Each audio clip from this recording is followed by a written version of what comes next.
Side window deflectors. Roll down your car window. Clean the seal of any dirt. Use extraction gasoline or another product with similar properties. Unpack the deflectors.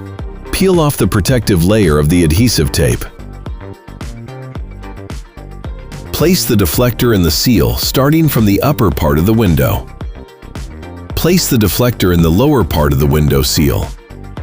Installation instructions are located on the packaging of the mounting clips.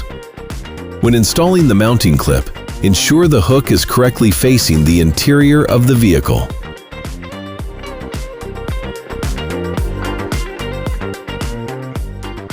Slowly and gradually close the window in small steps.